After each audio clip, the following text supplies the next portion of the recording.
Hi, thanks so much for joining us. We're on the book of Explorational Journeys, part 1, in the self help guide. We're at chapter 2, which is I Realize I Was Enough. And we're talking about cultivating self worth. And so, as we continue with activity 2, it's strengthening appreciation. Goal: recognizing and celebrating your unique qualities. Steps: list 5 qualities and strengths you admire about yourself. Step 2: reflect on how these strengths have helped you navigate challenges.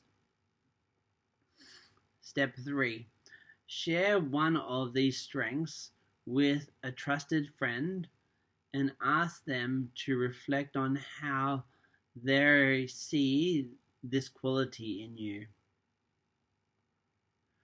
Reflection: how does this acknowledging your strengths reinforce your sense of self-worth?